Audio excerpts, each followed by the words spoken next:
अस्सलाम वालेकुम स्टूडेंट्स, बिस्मिल्लाहिर्रहमानिर्रहीम। और today's topic is about dream Hattie story. जो हम कर रहे थे उसमें हम स्ट्रीम ऑफ कॉन्शियसनेस को करेंगे। इसका क्रिटिकल एनालिसिस में भी आप इसी क्वेश्चन को जो ना लिख सकते हैं। इसके अलावा अगर आपको इसके स्टाइल पे क्वेश्चन आ जाए तो तब भी आप इसी को जो है ना यूज़ कर सकते हैं।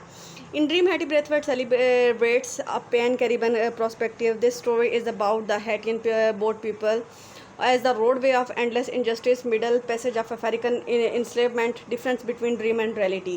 कि ये स्टोरी जो है एक हैटी के लोगों के बारे में है, यानी हैटी के वो लोग जो कि अनडेवलप्ड हैं, जिनके साथ जो है बहुत ज़्यादा नाइंसाफ़ियाँ हुई हैं, जिनको जो है यानी ये ग़ुलामों की तरह ट्रीट किया गया है, और उनकी जो ख्वाब और रियलिटी में जो फ़र्क पाया जाता है ना, उसके बारे में स्टोरी है।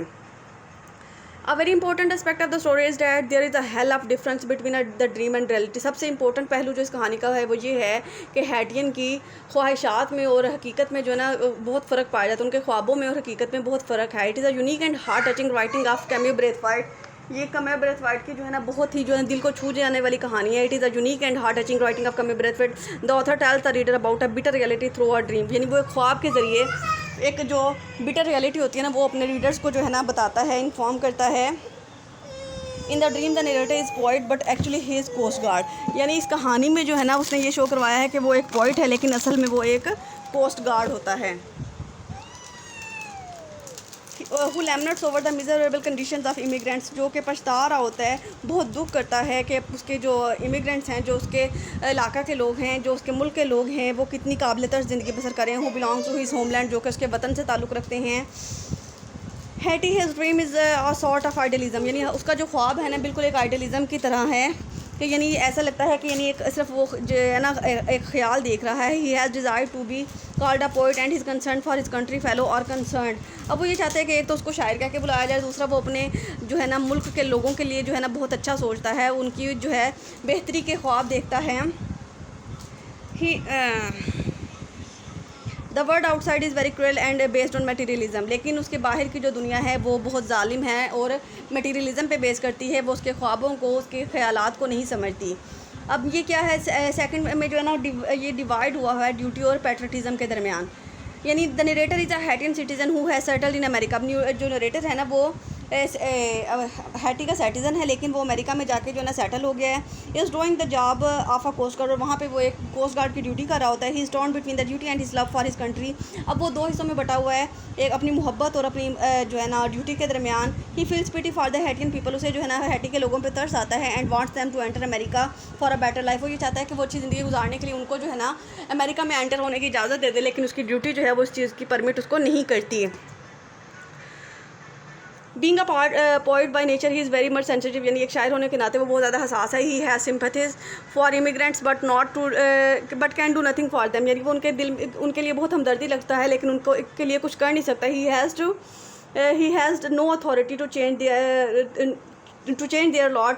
यानी वो उनकी जो है ना ज़िंदगी को बदलने में की अथॉरिटी नहीं रखता, अहदा नहीं रखता। He finds himself in a conflict because he neither can stop the people who are his country fellows nor can pursue the authorities to let them in. क्योंकि अब वो मजबूर है कि उसको अपनी ड्यूटी जो है करना पड़ रही है। अब उसके बस में नहीं है कि एक तो वो अपने मुल्क के लोगों को अमेरिका में एंटर होने की इजाज़त दे, दूसरा वो अथॉरिटीज़ को भी इस बात के लिए एग्री नहीं कर पा रहा था। He is working as a coast guard. तो वो एक कोस्ट गार्ड के तौर पर काम कर रही। He wants himself to be called a poet. लेकिन वो चाहता है कि उसको एक पोइट कह के बुलाया जाए। He expresses our desire in these words. वो अपनी ख्वाहिश का इजहार इन लफ्ज़ों में करता है। I was suppose to be a poet not a coast guard gutter or fireman or one or two on the deck. यानी वो कहता है कि मुझे जो है ना कोई भी और टाइटल मेरे नाम के साथ लगाया जाए ना, मुझे अच्छा नहीं लगता। मैं सिर्फ ये चाहता हूँ कि मुझे एक शायर कह के बुलाया जाए। अब ironic duty of coast guard, ये जो ना हेडिंग्स मैंने आपको समझाने के लिए लिखी हुई है, लेकिन आपने पेपर्स में हेडिंग यूज़ नहीं करनी। The coast guard in every part of the world are suppose to help the people at sea. अब कोस्ट गार्ड जो होते हैं ना वो दुनिया में यानी ऐसे लोग होते हैं जो कि समंदर पे लोगों को बचाने की ड्यूटी कर रहे होते हैं। Their duty is to save people from drowning and bring them out of the sea as soon as possible. यानी उनके काम ये होता है कि उन्होंने डूबते हुए लोगों को बचाना है और जितनी जल्दी हो सके समंदर से बाहर लेके आना। But our coast guard has a different duty to perform. लेकिन हमारे कोस्ट गार्ड की जो ड्यूटी है ना वो थोड़ी डिफरेंट टाइप की है। मतलब उसे जो है वो लोगों को बचाने वाली ड्यूटी नहीं करना पड़ी। He has been directed by the authorities to check the illegal migrants to come out of the water. उसको ये कहा गया कि यानी कोई बंदा चाहे मर रहा है चाहे जी रहा है, लेकिन अगर कोई भी माइग्रेंट है, कोई भी जो है ना कि दूसरे मुल्क का बाशिंदा जो है अगर यहाँ समंदर पार करके आता है ना तो उसको जो है चेक करना है और उसको एंटर नहीं होने देना। No matter how serious danger they are confronted. तो इस बात से तुम्हें कोई फ़र्क नहीं पड़ना चाहिए कि यानी वो जितना मर्जी ख़तरे में हो, तुमने सिर्फ उसको चेक करना है और एंटर होने से रोकना है। He is force to perform his negative type of duty. अब वो जो है ना मजबूर है ये नेगेटिव ड्यूटी करने में। अब आगे है light at the end of tunnel while telling about. Mostly जो है ना ये लाइट एट द टनल पे भी जो है ना क्वेश्चन आ जाता है, तो उसमें आपने जो है ना इसको ये वाले पॉइंट से स्टार्ट लेना है और बाकी इसकी समरी को जो हम सारी बाकी क्वेश्चन में भी कर रहे हैं ना वही कर लेना है।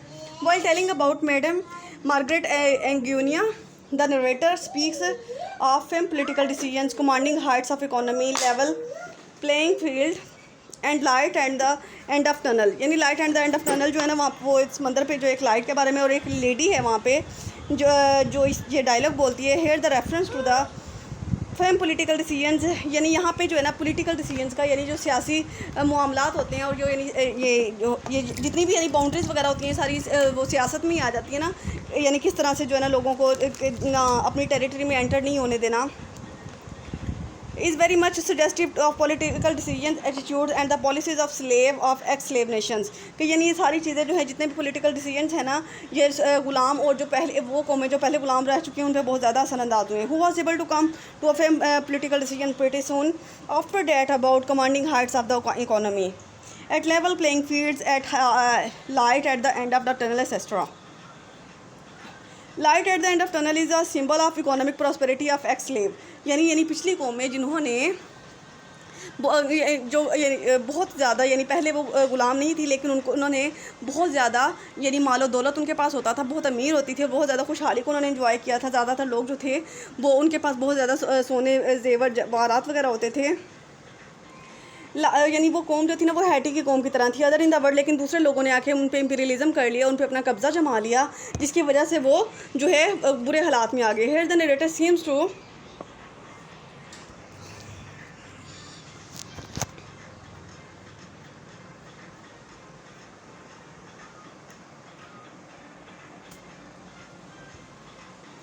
seems to express the optimistic view that there is bright way day after every dark night। यानी अब यहाँ पे जो है ना वो पॉइंट की जो है ना उम्मीद की किरण जो है ना वो दिखाना चाह रहा है, उसको एक उम्मीद की किरण नज़र आ रही है कि यानी हर रोशन दिन के बाद अंधेरा होता है, हर अंधेरे के रात के बाद जो है ना दिन ज़रूर रोशन दिन ज़रूर आता है। कि यानी अगर वो यानी हैटी के लोग बुरे हालात से गुजरे हैं या बुरे वक्त से गुजरे हैं तो उन पर अच्छा वक्त भी ज़रूर आएगा क्योंकि वक्त हमेशा एक सा नहीं रहता। इसके बाद द मेटल डोर्स हैं the doors of economic prosperity have been closed on them in their homeland and in America as well. अब क्या था कि यानी वो कुछ नेशंस पे जो खुशहाली के दरवाजे थे ना वो बंद कर दिए गए क्योंकि जैसा कि मोस्टली यही होता है ना कि जो अमीर लोग होते हैं वो अमीर तर होते जाते हैं और गरीब जो है वो हर चीज़ के लिए तरसा हुआ ज़िंदगी बसर कर देते हैं। They have left their homeland for a beautiful future better future while they entrance into America is being refuse to them. मतलब यानी वो कितनी यानी उनकी जो है काबिल तर्स हालत है ना कि वो अपना मुल्क छोड़ के अपना वतन छोड़ के जो है ना दूसरे मुल्क में जाते हैं कि वहाँ पर जाके हम जो है एक खुशहाल ज़िंदगी बसर करेंगे। लेकिन जब वो अमेरिका जैसे मुल्क में जाते हैं तो वहाँ पर उनको एंटर नहीं होने दिया जाता। मतलब ना वो यहाँ के रहते हैं ना वहाँ के रहते हैं।